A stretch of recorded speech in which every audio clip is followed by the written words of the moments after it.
And hi everybody, thanks for watching. This is Rob Charney with News 44 TV for May 21, 2013. And it's opinion, just my opinion. My partner in crime, John Manajastic, isn't on tonight, so we don't really know why. We hope that he's okay and that everything's fine, but there is no John tonight. So instead of opinion versus opinion, it's just my opinion.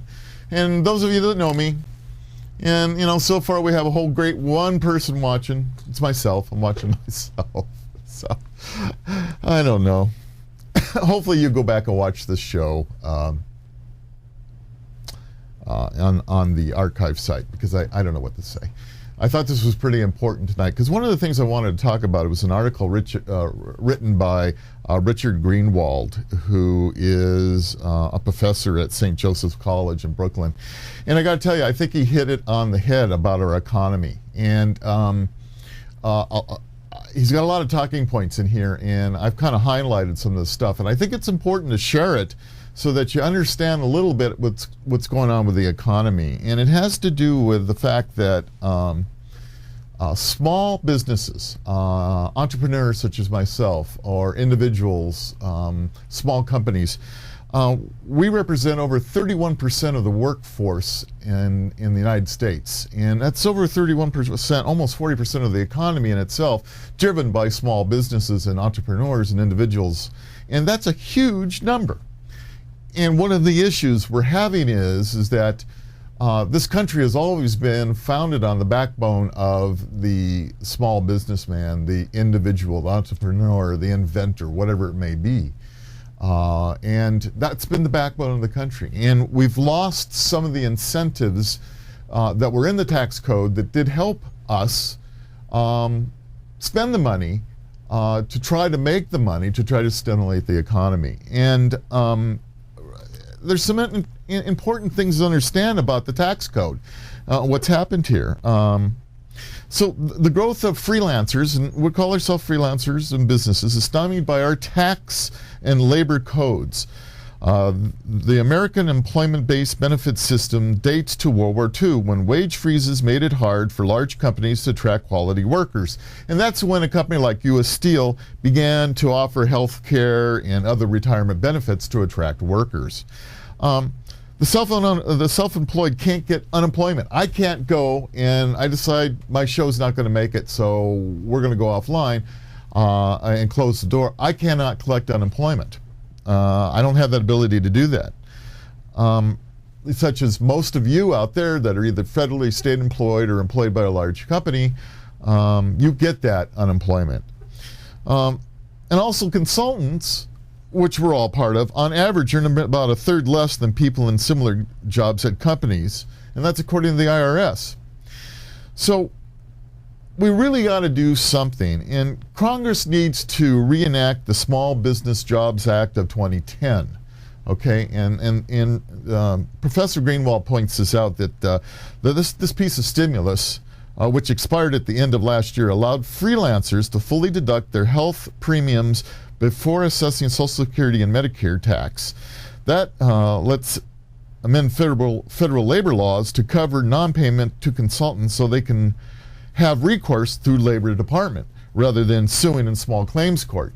So we're hurting, Obama is hurting the economy by the fact that he let this piece of stimulus expire that was put in place by the Bush administration.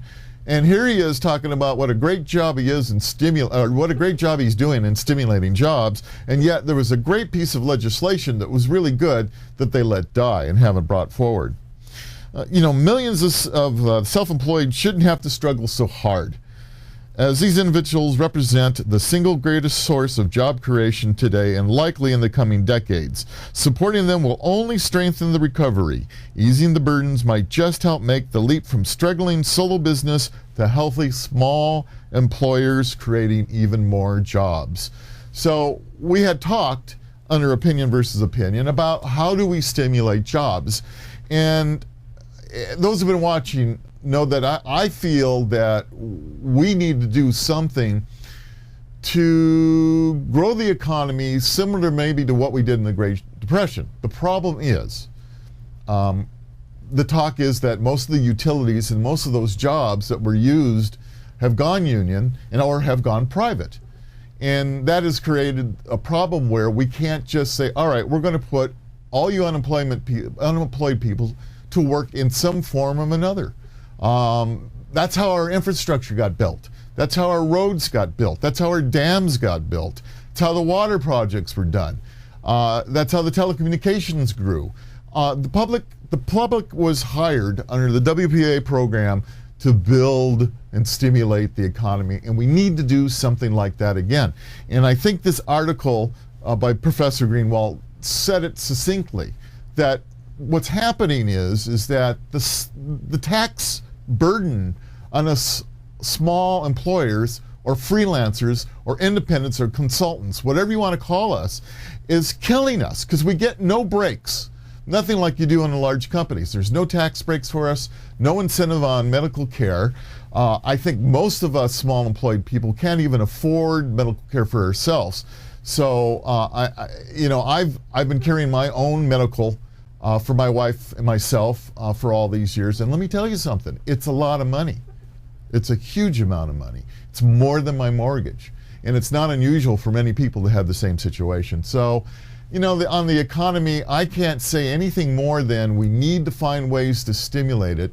And I'm trying my part. I wish you would try your part too. So we've got, wait a minute. We got a whole 2 viewers right now. So thanks for the second viewer out there. I wish somebody would call and help become part of this show. Give me an idea what you think. What is it out there that you think you can do to help stimulate the economy? What should we tell the government that it needs to do? I mean, some of the highlights in this article were just fantastic. I think the whole idea, the consultants on average earn about a third less than the people working for large companies. So we're underpaid. We offer you a better deal. You should be going with us.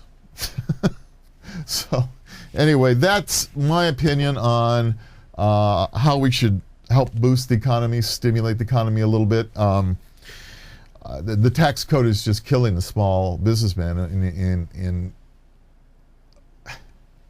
people are wondering what can we do? What can we do in this time and age? And we literally have to do everything it takes, every little bit of things it takes to stimulate it, not cut it. So the Stimulus Act, that needs to get reintroduced and put back.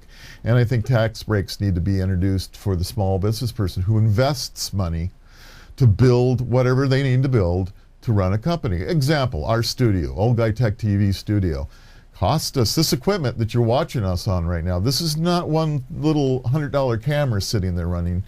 We're running on a full TriCaster, high definition, stereo, high quality sound, all the best of everything, so that the quality of the video is as best as it can be. And so now it comes down to, we've done the best we can do with the equipment. Now we've got to bring content. And content is one of the most difficult things to obviously bring to you, because we're not attracting people to watch it live. So I am at a crux. I'm not sure what to do here. Do I keep broadcasting live? Do you even care? Are you just as happy to watch on demand, video on demand, by going to our archives? Maybe that is the answer. And I'm hoping too much to try to catch those of you at home at the 7 o'clock hour that you're through with dinner and before the major TV shows start, but I'm assuming most of you TiVo it anyway. So what do we do? What do I do as trying to bring this show to you? Do we continue doing what we're doing? As you can see, I'm a bit frustrated today. It's been a busy day, been a lot of things to do, and I have not done the best with today being by myself. Had I known, I would have prepared a bit better, being myself, to bring you a decent show. So I apologize for that. But you know what? With that said, there were some things that we talked about last week that I didn't really get to cover. And we just brushed over a couple of them. And you know what? This is going to get an opportunity to talk about a few other things that we didn't have an opportunity to. And one of the things I want to bring up again, of course, is that we have a sexual assault situation in our armed forces. And we have a new Secretary of Defense, Chuck Hagel, and he basically says he's open to all opinions to tackle sexual assault in the military. And we're talking a very serious situation that's happened in the military. Men and women both are being sexually abused with what seems like very little ramifications, particularly in country, for these. And it's got to stop. It's not a free ride. And I think it was known that the situation was going to grow with the introduction of allowing women into war zones. And that's not fair to them. And you know what, guys? You need to get this under control because you're a criminal. You're an outright criminal. Should you do anything that is beyond the norm, okay? Sexual assault, sexual battery between any of the sexes is not right. And the military has got to address the issue, and we got to hammer this down without a doubt.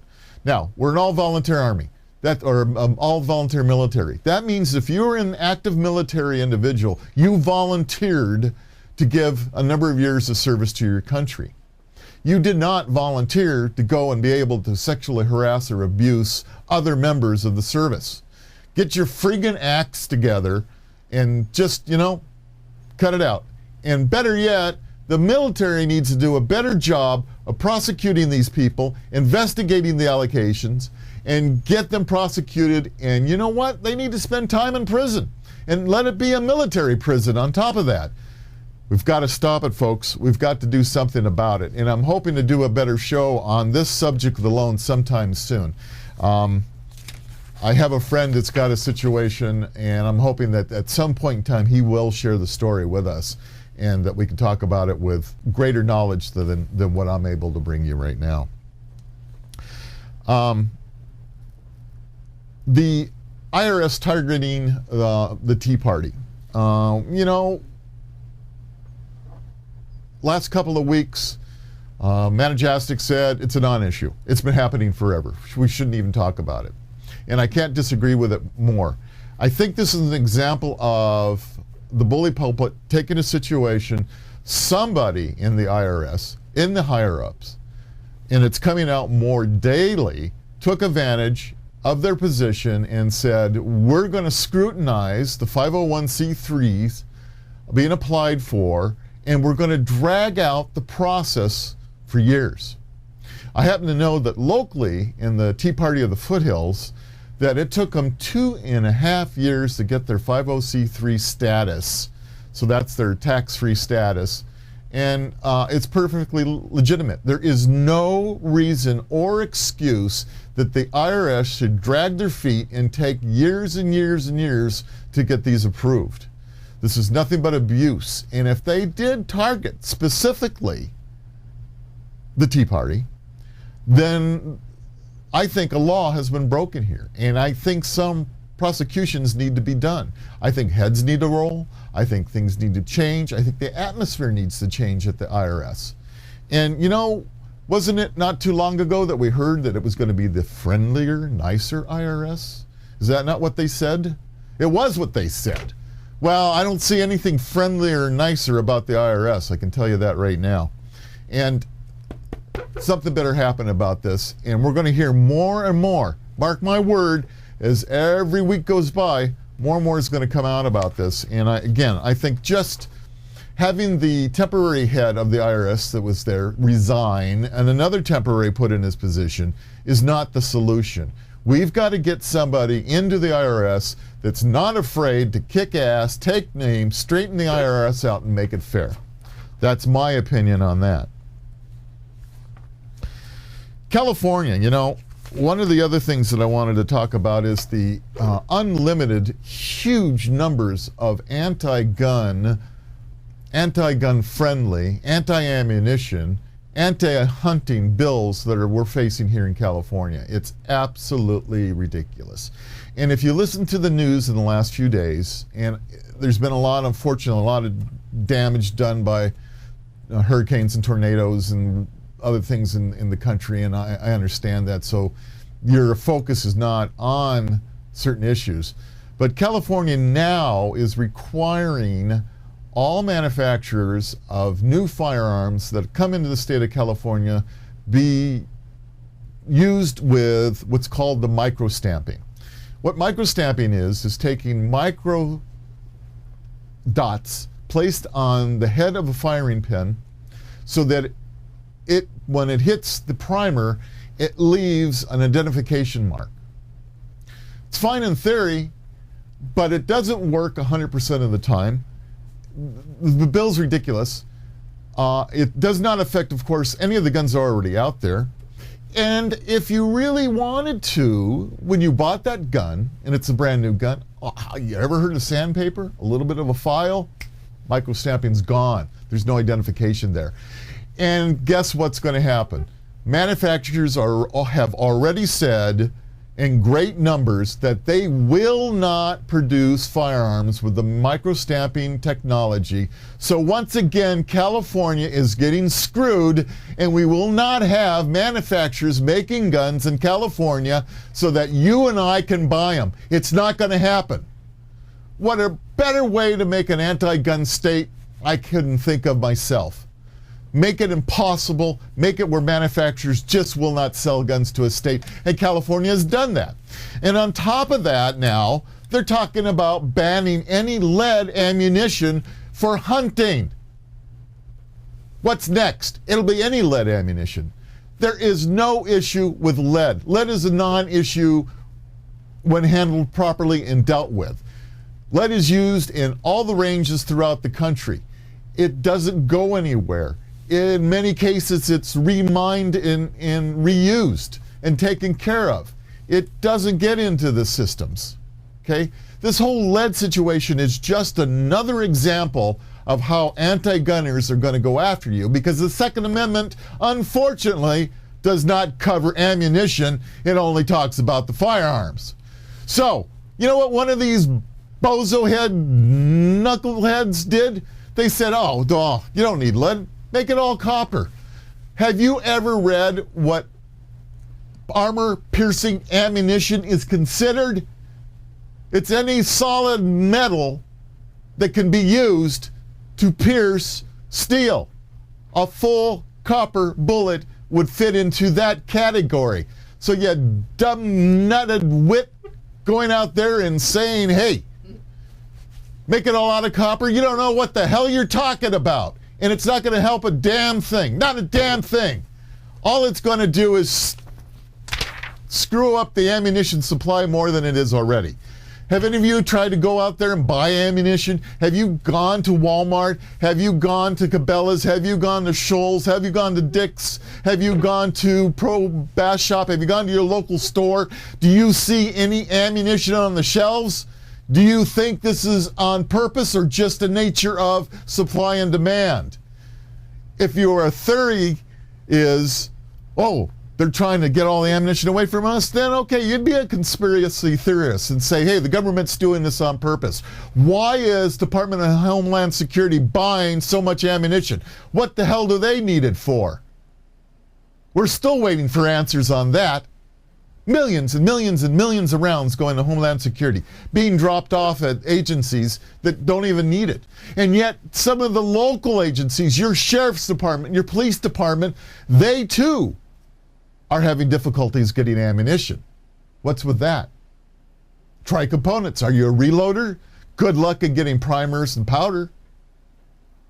Almost impossible. Do I believe in conspiracies? Damn right I believe in conspiracies. And I think something's going on here. I think the shortage on brass that we're being told about, because we don't recycle brass like we used to, it goes to China. Is that a surprise? Does that surprise you at all? It doesn't surprise me. So there's a shortage of brass, shortage of components, shortage of chemicals to make the primers. There's a shortage of basically of everything right now. And those ammunition factories, the big boys, the Remingtons, the ATKs, they are running 24/7 as hard as they can to get ammunition out there, particularly the popular calibers, the 9mm, the 223s, the 40 calibers, the 357s, the 38s, and believe it or not, 22 long rifle is probably in the shortest supply right now in the history of this country. Why? What's causing it? Who's causing it? Is it more than just a coincidence? Is our government behind this? If we have the IRS targeting a particular group, what's to say that the government isn't targeting the ammunition manufacturers as well? Think about it. What do you think? Am I wrong? I don't think so. I think something's going on here, and I think we're going to need to find out more. So we'll continue keeping track of what's going on. We'll keep you informed, but it's up to you, dear viewer, dear friends, to make sure that you watch what's going on in California right now. For all of those that may watch us out of the state, right now I want to talk to just the Californians. You have to look at all these bills that are being passed, and we've got a problem. We have a Democratic House and Senate in California. If they vote straight party line, every single anti-gun piece of legislation will be passed and signed by Jerry Moonbeam Brown. Now, you can't tell me that there are not Democratic legislators out there that are gun owners, shooters, sportsmen. Come on, guys. You know, this party line policy crap has got to stop. We've got to look at what's going on. You've got to allow the individual his right to protect himself and his right to play with his hobby the way he wants. If I want to shoot trap, I want to be able to get my lead, my powder, my primers, my hulls, my shot, whatever I need. If I want to shoot combat pistol action shoots, I need to be able to get my bullets, my primer, my powder. Or I'd be able to go to the store and buy personal protection rounds. Anything like that. We've got to keep an eye on this. We're getting beaten down to such a point that there will be no gun sales in California. There will be virtually no ammunition sales in California. Then what are you going to do? Are you going to all of a sudden wake up and say, oh, when did this happen? I didn't know.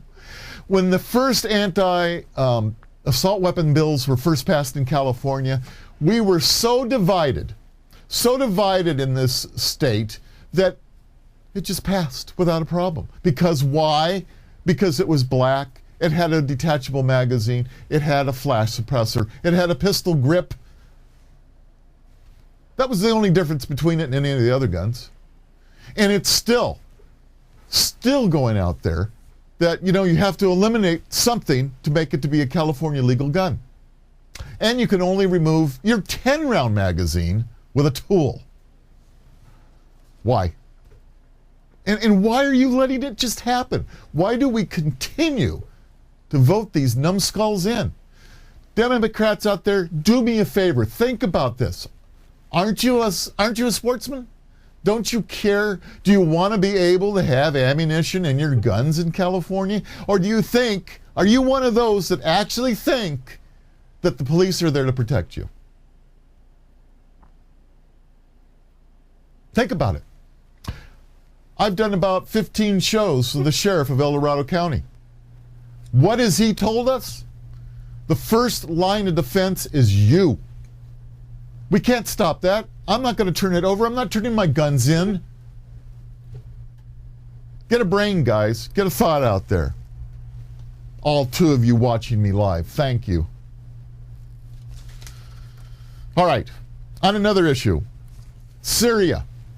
Again, our attention has been all off of what's been going on in the world, and we've got a situation with Syria where Obama has said, and I quote, "I will not rule out sending U.S. troops to Syria." How many wars are we going to fight? How many fronts are we going to be on? Are we going to continue to be the world's policeman? Is that our job? We're the greatest power in the world. Is our job to police the world? Do you want to volunteer to go in the military and go fight all these weird little fights that seem to be going on? I don't know, folks. I don't know about you, but I'm ready. We need to be out of Afghanistan. We need to look at what we're doing and how we're doing it. And hey, you know what? I understand big oil. I understand why we are where we are in certain situations. I understand that we're on the hook to Saudi Arabia. But with that said, it doesn't mean that we have to stick our noses in everywhere and get involved in every war and tell everybody that they're bad. Nobody likes us. Go to the Middle East. You're an American, you're hated. You're hated everywhere. You're an infidel. Okay? If you're not Muslim, you're against them. Okay, that's the way it is. So what should we do? Do we need to police everything? I guess we do, because I guess the people in power must know more than what we know, because they keep putting us in situations that it would sure be nice to not be in.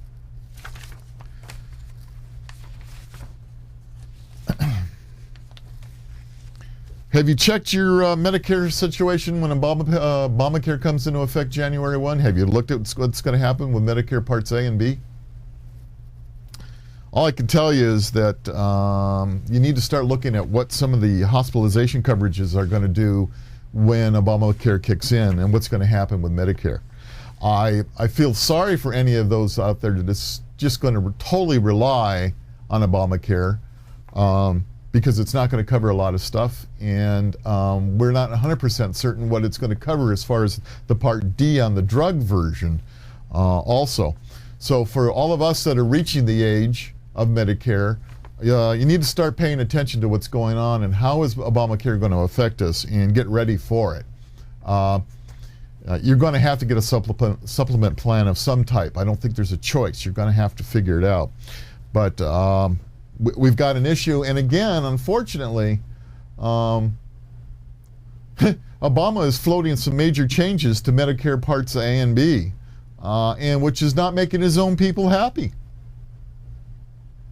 It says here that left-leaning groups and liberal lawmakers say that combining Medicare's doctor and hospital coverage would saddle beneficiaries with higher costs. The idea has attracted support from leading Republicans, and given Obama's receptiveness, the policy could receive significant attention in the next round of deficit reduction talks. That's interesting, huh? Combining that? I don't have an answer for you. Just something to keep an eye on. Benghazi hasn't been put to bed either, guys. I don't think we've heard the last of what the hell really did happen in Benghazi and who really did know what. You know, Hillary is running for the woods and saying she knew nothing when it was her job to know what was going on. And there's an awful lot of evidence pointing to the fact that many people knew that Benghazi was not, the ambassador was not protected as he should have been, and they didn't send in troops like they should have. And we left a couple of guys on the roof strung out there trying to protect the people. And it was not a good scene. And what bothers me is that this is getting buried in the press right now, and even under opinion versus opinion, John Majestic believes it's a non-issue, and I disagree. I think it's a serious issue. I think it's one that we're going to continue to talk about, and we're going to continue to watch. So watch as Benghazi comes up, because it's not over with either.